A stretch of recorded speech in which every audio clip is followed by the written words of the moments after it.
Hi friends, welcome to our channel. இன்றைக்கி பார்த்திங்கன்னா நம்ம பச்சை மிளகா செடி வச்சுருக்கோங்க நம்ம வீட்டில். அதெல்லாம் இப்போ பறிக்க போகிறோம். இது வச்சு 2 வருஷத்துக்கு மேலே ஆச்சுங்க. இந்த வருஷம் வேறு வைக்கணும். ஓரளவுக்கு இன்னும் காய்ச்சிட்டு தான் இருக்குது. அப்படியே விட்டுருக்கோம். ஒரு 15 செடிக்கிட்ட இருக்குது. அதில் பார்த்திங்கன்னா ஒரு 4 விட்ட காஞ்சிருச்சு இந்த வெயிலுக்கு. ஸோ இப்போ இருக்கிறதெல்லாம் ஹார்வெஸ்ட் பண்ணிடலாம். இது எல்லாமே நம்ம வச்சுருக்கிறது எல்லாமே நீட்ட மிளகா தாங்க, குண்டு மிளகா வாங்கலதாங்க. நான் இந்த மாதிரி ஆனால் கொஞ்சம் சின்ன சின்னதாக தான் இருக்கு இல்லையா? முதல் வந்த மாதிரி இருக்கிறது இல்லை. செடியோட இது முடிஞ்சிருச்சுல. 2 இயர்ஸ் ஆயிடுச்சுல. ஃபுல்லாக சில்லி தான் வச்சுருக்கோங்க. காய்ச்சிட்டு இருக்கிறனால எடுக்கலை. சரி, வர வரைக்கும் வரட்டும் அப்படின்ட்டு. இந்த வெயிலும் மழையும் எனக்கு கோயம்புத்தூரில் காணும். ஒரு சில பக்கம் நல்ல மழை இருக்குது. இங்கே பார்த்தீங்கன்னா வெள்ளலூர் இருக்கும். மழை வருதுங்கிறாங்க. பட் இங்கே மழையே சுத்தமாக இல்லை.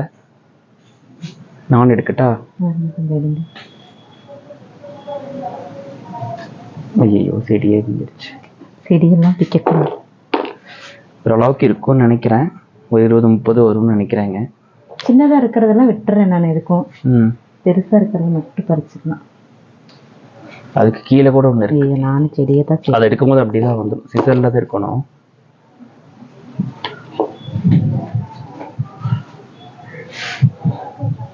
மேலே இருக்குங்க. இது வந்து கீழே தான்.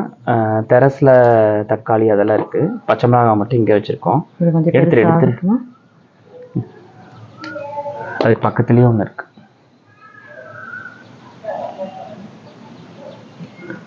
சிசரில் கட் பண்ணிங்கன்னா நீங்கள் நல்லா நீட்டாக கட் பண்ணிக்கலாங்க.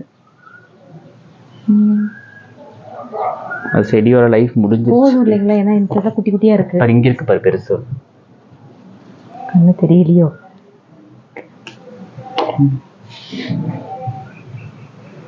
மேலையில இருக்க எடுத்துட்டா?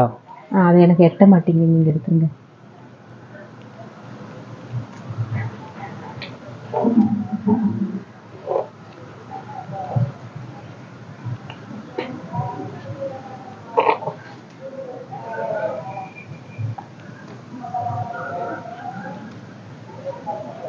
இந்த வருஷம் வேற ஏதாவது போடணுங்க.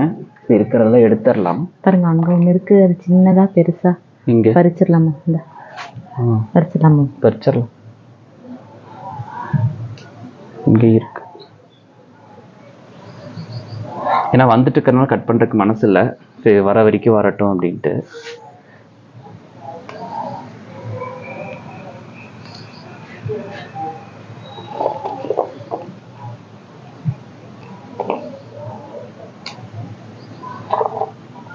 எடுத்துட்டு உங்களுக்கு காட்டுறேங்க எவ்வளோ வருதுன்னு பார்க்கலாம்.